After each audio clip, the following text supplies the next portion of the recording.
নমস্কার বন্ধুরা, গল্প ইতিহাস চ্যানেলে আপনাদের স্বাগত জানিয়ে শুরু করতে চলেছি আরো একটি নতুন ভিডিও।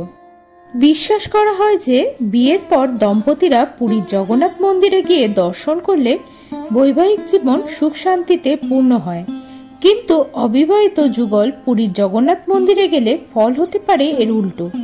শুনতে অবিশ্বাস্য লাগছে, কিন্তু এমনই কথা প্রচলিত রয়েছে, আর এর পিছনে রয়েছে বিশেষ এক কারণ।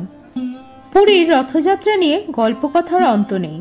কিংবদন্তি আছে পুরীর জগন্নাথ দেবের রথের রশি টানলে 100 যজ্ঞের সমান পূর্ণ ফল মেলে।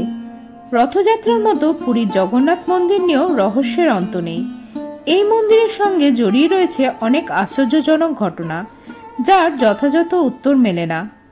শ্রীকৃষ্ণের পাশে সবসময় শ্রীরাধাকে দেখা যায়, কিন্তু পুরীর জগন্নাথ মন্দিরে জগন্নাথ রূপী শ্রীকৃষ্ণে থাকেন দাদা বলভদ্র ও বোন সুভদ্রার সাথে। সেখানে শ্রীকৃষ্ণের সঙ্গে নেই শ্রীরাধা।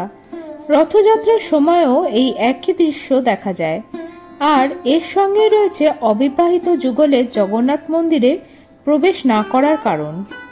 কিংবদন্তি রয়েছে একবার শ্রীরাধার পুরীতে এসে শ্রীকৃষ্ণের জগন্নাথ রূপ দেখার ইচ্ছা হয়।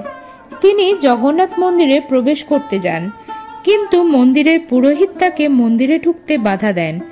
বাধা দেওয়ার কারণ জিজ্ঞাসা করলে পুরোহিত জানান শ্রীকৃষ্ণের প্রেমিকা রাধা, তিনি শ্রীকৃষ্ণের বিবাহিত স্ত্রী নন। পুরোহিতের এই কথা শুনেই রেগে গিয়ে অভিশাপ দেন রাধারানী।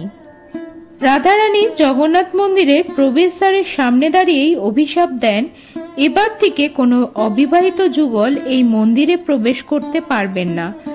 যদি কেউ প্রবেশের চেষ্টা করে তাহলে তাদের প্রেম টিকবে না। তাহলে বন্ধুরা, ভিডিওটি কেমন লাগলো তা অবশ্যই কমেন্টস করে জানাতে ভুলবেন না।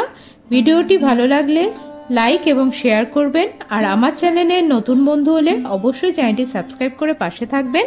দেখা হচ্ছে পরবর্তী নতুন ভিডিওতে। নমস্কার।